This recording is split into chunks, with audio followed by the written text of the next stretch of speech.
Hello, Dominic here. So in a previous video I showed you guys how to get labels off of bottles for the cheapest way I found. Today we're going to show you how to put labels on bottles the cheapest way I found. And what we're going to do, this is the first time I'm doing this on beer bottles, but I've done it before on glass maple syrup bottles and such things, and it works pretty good. So I just have these little labels. I made them on paint on the computer and printed them out. I mean, they're not all cut out perfect, but you'll have that.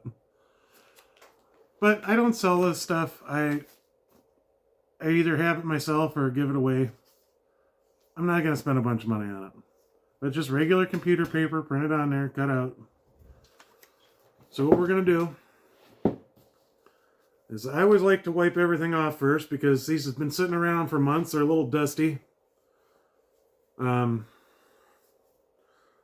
all the fingerprints off and stuff before you go to glue them on there.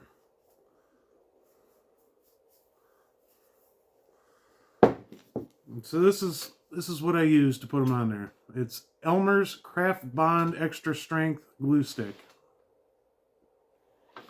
Like I said, I've used it before on glass maple syrup bottles. It works pretty good. They stay on there. They come off pretty easy when you go to take them off again. Like I said, low budget, not fancy. There's a label on the bottle. You know when it was bottled. You know what it is. That's all we're going for here.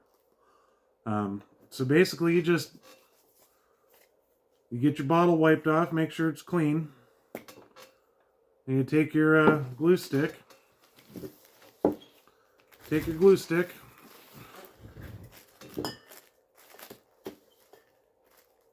And you just rub it on the back of the label.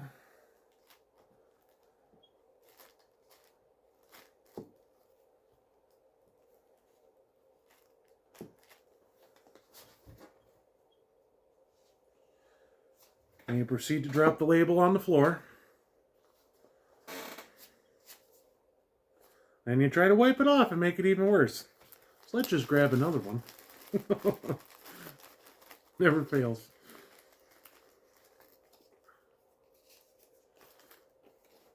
So you just take it and put your glue on there. Just put a nice coat on there. You don't have to load it up. Just make sure you get all the paper covered.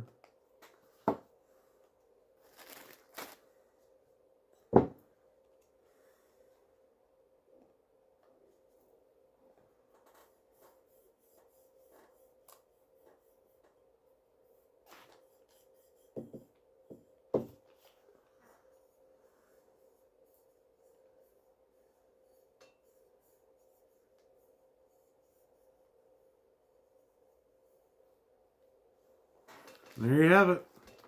Labeled bottle. Like I said, they hold up pretty good. Cheapest way I found out how to do it anyways.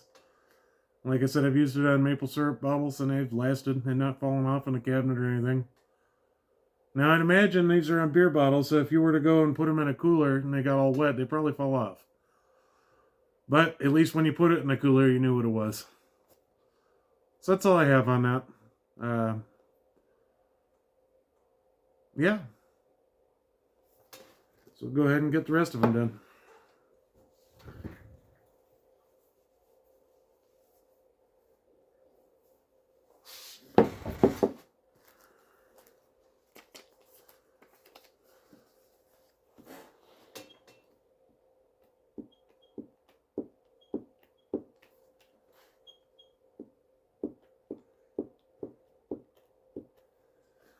I will say, be careful not to touch the front of the label with your glue fingers, because it'll leave fingerprints.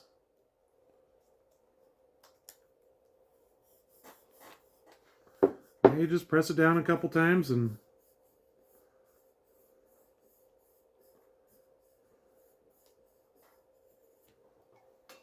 there you have it.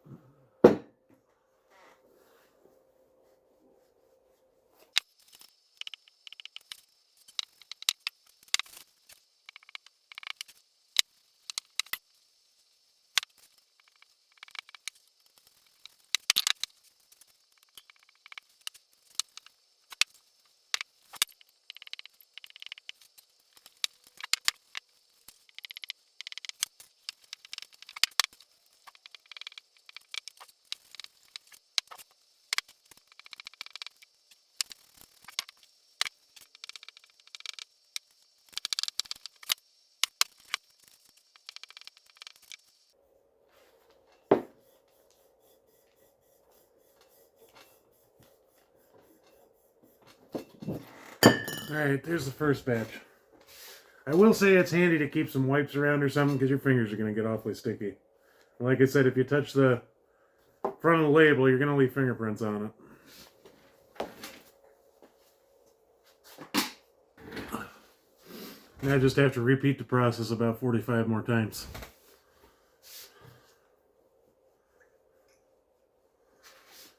Today we've got a batch of hard cider that I made. I bottled them in October. And I'm satisfied that they've sat around long enough, none of them are going to blow up. Now with a paper label, not like the plastic ones you can buy, with the paper label, I would wait until after your bottles have sat a while. That way, if any of them were to leak or burst, you're not getting stained up labels. It just not going to hurt anything, but it makes it a lot easier to clean up if there are no labels on them.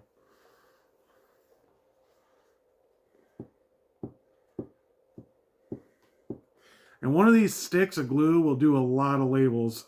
This is the same one I've been using for 2 years doing maple syrup. I mean, I don't do that many glass bottles, just the ones I sell are in glass. The bottles are honestly just too expensive and no one brings them back. But I've probably labeled 25, 30 bottles before this with this. This is the first time I'm doing it on beer bottles, but it's the same idea.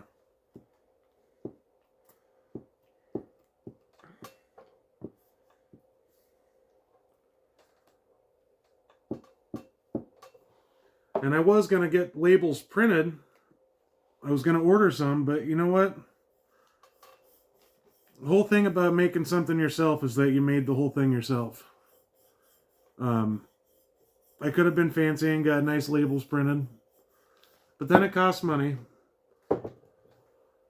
And you know, I'm about doing everything I can at as little of a cost as I can. Like I said, it's not the prettiest, but it functions. And I mean, I could do a nutrition facts label and stuff. I'm not going to, though. Like I said, they're just for me. And honestly, I don't know what the alcohol by volume is, because I didn't measure it. Because I'm going to put in what I put in, and it doesn't really matter what it turns out like, because that's how it's going to turn out. I mean, there's like 4 or 5 ingredients in it. I'm not adding extra stuff to boost the alcohol. And I don't really like anything that's real dry, so you boost the alcohol, the more you boost the alcohol, the drier it gets. I mean, you could put all kinds of sugar in there, but then at what point is it not hard cider anymore? It's just fermented sugar.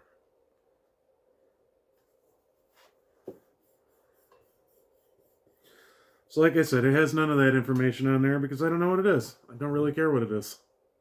I just want to know when it was bottled, honestly, so I could distinguish between the batches.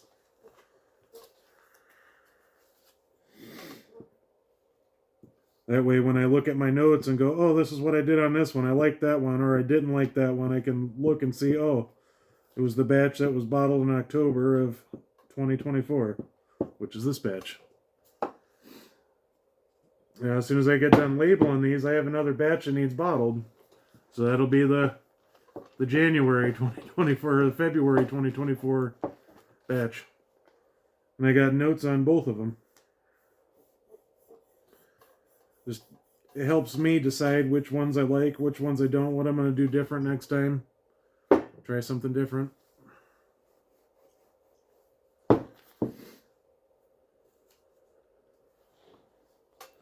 And I've tried a couple of these. They're not too bad. They could have used a little bit more back sweetening. But like I said, I have another batch I'm bottling later on after I'm done with this. And we'll add a little more erythritol to it. Make it a little bit sweeter.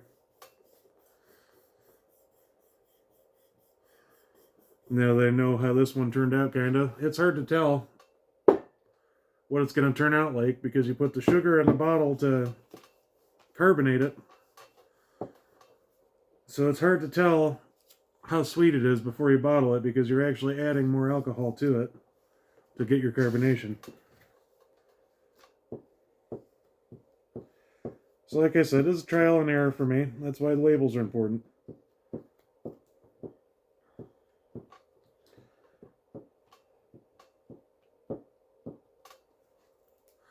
That, and if I give some away, people know what they're getting.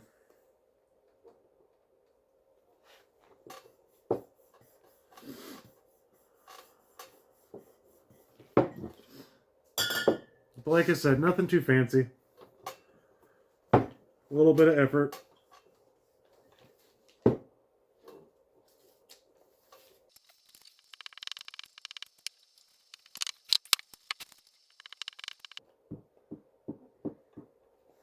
The other reason it's nice to have a label is I like to barter things. Like when I get firewood for making the maple syrup, I just go on Facebook Marketplace and look for trees that are down from wind damage. And then when I go and get the load of wood, it's usually right off in somebody's driveway, real close to the road, easy to get to. And I always give them a bottle of maple syrup or something so that the next time they have a tree go down, they'll give me a call. And it's a nice thing to do. It doesn't cost me anything hardly to do it.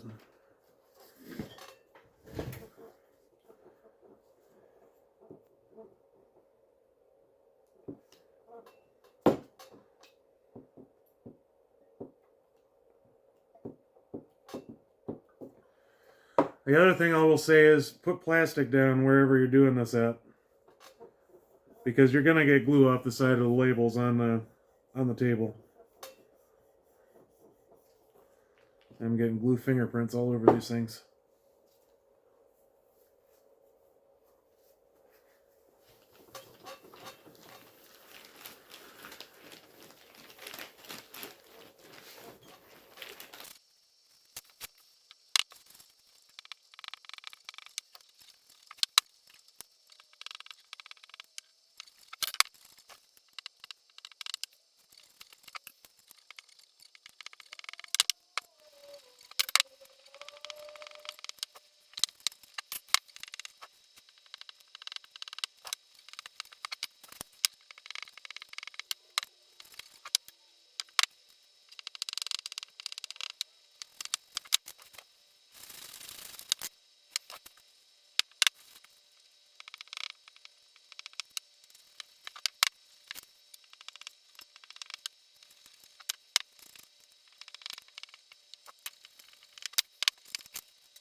So I may have printed too many labels.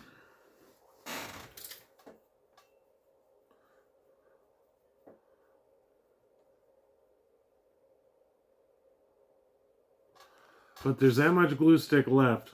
Okay, like I said, before I started this, I probably did 20 or 30 maple syrup bottles the same way with the labels, and there's still that much left. So that was 50 some bottles I just did there. Like I said, it's the cheapest way to do it. Now for a roll of labels, the custom printed labels that just stick on, you're looking at $20 or $30. It was labeled all of these bottles here for maybe $5. Yeah, it took a little bit longer, but not a whole lot. Yeah, but that's really all I got to do. Not much to it. It's inexpensive. It doesn't take a real long time to do it. And then you have a product you made 100% by yourself. I made the hard cider that's in here. I saved, these are recycled bottles. Capped them myself, made the labels myself as 100% my product. So, just food for thought. I hope you all have a fine day, and I hope this helps somebody. You have a good one.